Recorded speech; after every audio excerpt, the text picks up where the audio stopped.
Layer effects are some of the most fun to use features inside Photoshop. In this lesson, we'll leave plain, boring text behind and see how to spice up any typeface.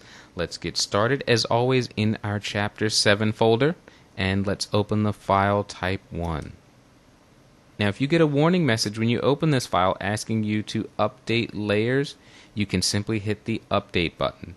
If you didn't get a warning message there, you may see a warning icon in your Layers panel on this text layer titled 6. Simply double-click on that warning icon, then hit the Enter key to commit to that updating, and you're fine. This file was created on a PC, and moving from Mac to PC with a lot of typefaces can sometimes be a little tricky, but if you simply hit Update, you'll be fine. I'm going to take us into full screen mode with menu bar by pressing the F key on the keyboard, and I'll zoom into 50% here. That's Command plus on the Mac, Control plus on the PC. And you can see we've got a fake promotional poster here. I'll confess that you may not shed pounds, look younger, or have a happier life after watching this training series, but you will be better at Photoshop. This document is chock full of text layers. How do we know that? Well, a quick visit to the Layers panel shows a ton of individual text layers.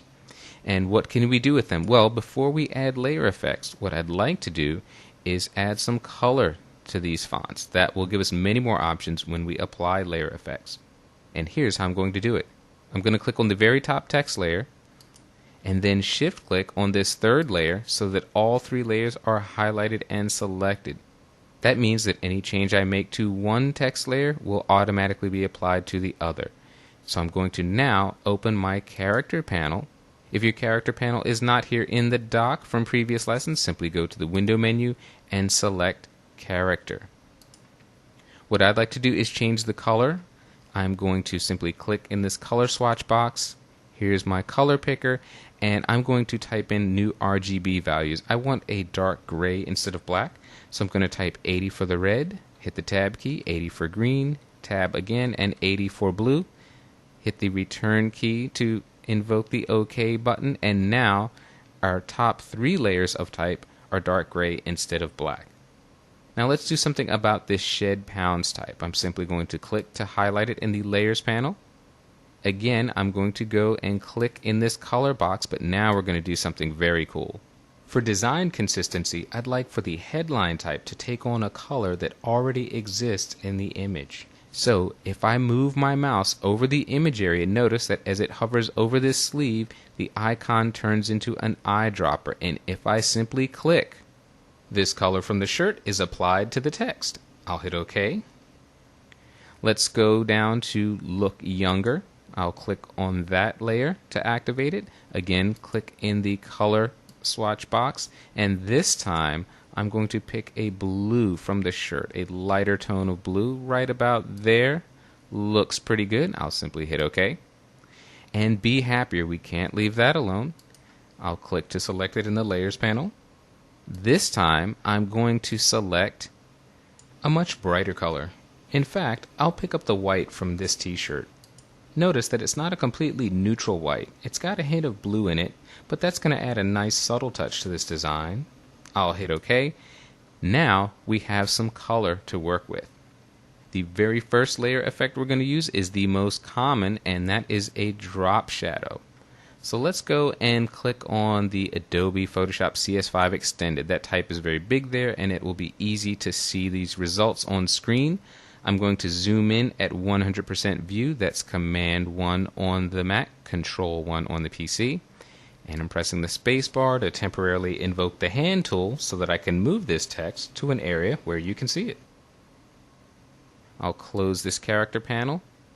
And with my text layer selected, I'm simply going to go down to the bottom of the Layers panel and click on the Layer Effects icon. This brings up our Layer Effects menu, and I'm going to choose the drop shadow. This brings up the layer style dialog, and you can see a number of settings all at their default values. You're almost never going to want to use these defaults. They're very, very heavy-handed. So what I'm going to do is drop this opacity down to about 20%. So I'll move the slider here just about there. Looks pretty good. Next, I'll move down to the distance slider. As I drag it to the right, notice that the shadow moves further away from the text. we don't want to go that far, so I'll bring it back down and end up right around 6. That looks pretty good. If I drag the spread slider to the right, you can see the drop shadow spread out. We don't want to go too far with that either. I'll bring that down to about 5 or 6%, somewhere around there. We don't want to make a big move. And for size, we're going to leave this at the default. I'll show you what happens if you drag it to the right. When you keep going to the right, you simply obliterate any definition in there. So we're going to leave this right back at the default of 5, and we've got a nice, subtle, yet effective drop shadow. The last thing we'll do here is change the angle. You simply click on this line and rotate it around the circle. This changes the angle of the drop shadow in relation to the text. You can drag it to any angle that you desire. I think here, let's try to look for something about 111.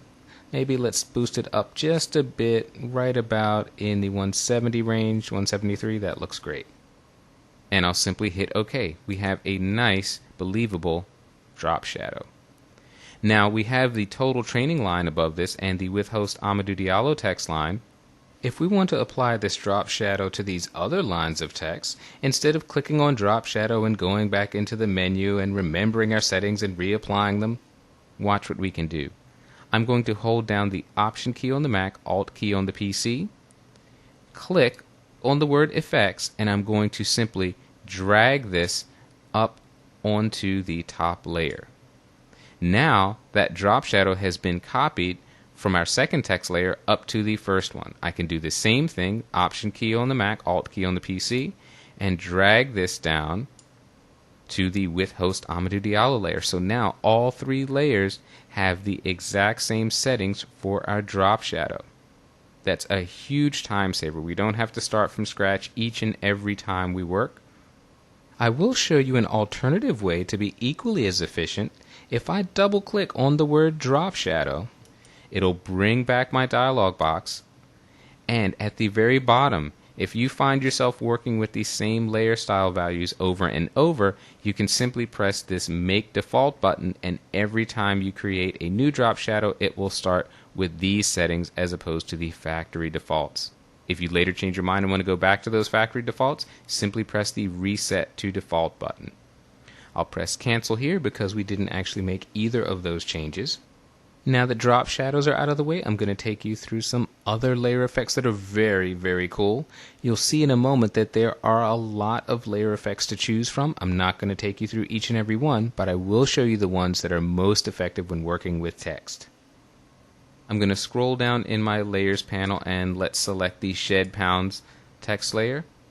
Here we're going to add another layer effect, and this time we are going to start with an inner shadow. I'll move this box out of the way, and you can see the dramatic change that inner shadow applies to our text. We're going to leave opacity where it is. We'll leave the blend mode untouched.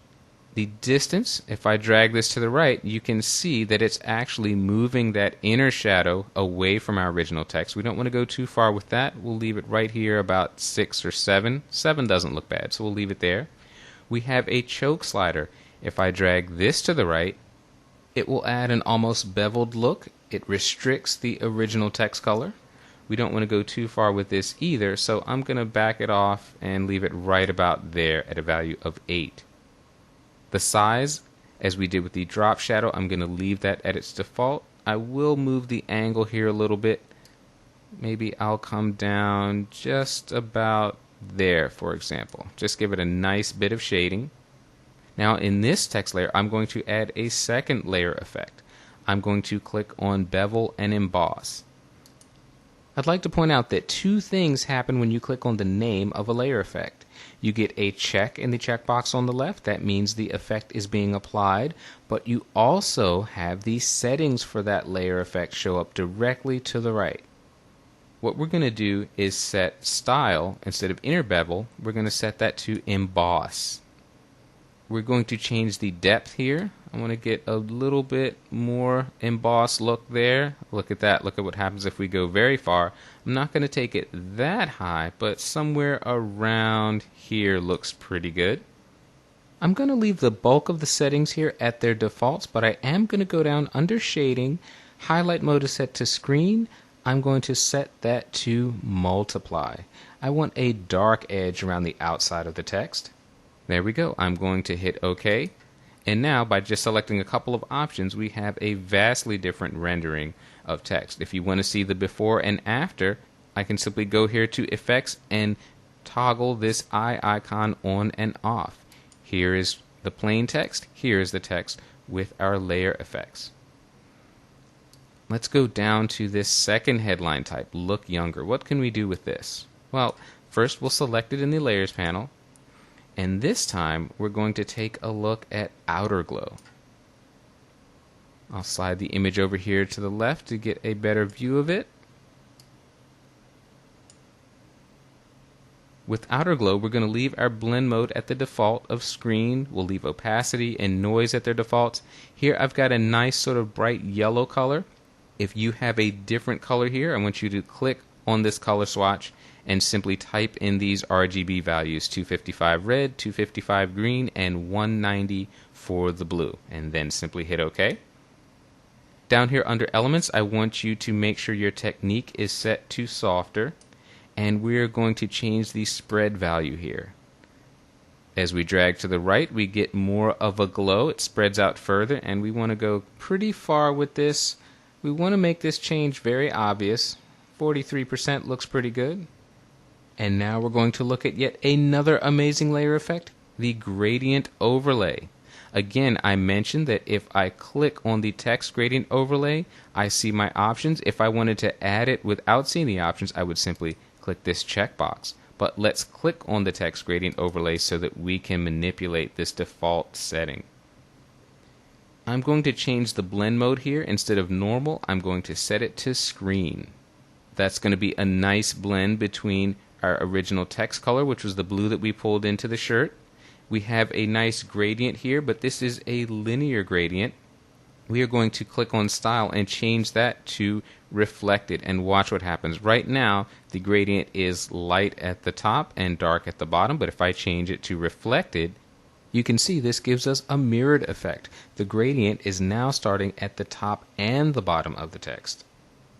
I'm going to adjust my scale slider here. If I drag scale to the right, you can see that I've compressed the gradient. There are much fewer areas of white. So let's go back down to the left.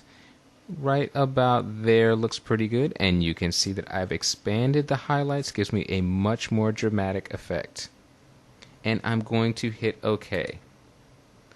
Let's move over here so we can take a look at our last headline type, Be Happier. I'm going to select that in the Layers panel. And here, when we work with white text, we're limited with the layer effects. Many of them require a color in order to show a visible change, but I'm going to show you a layer effect that will work on any color.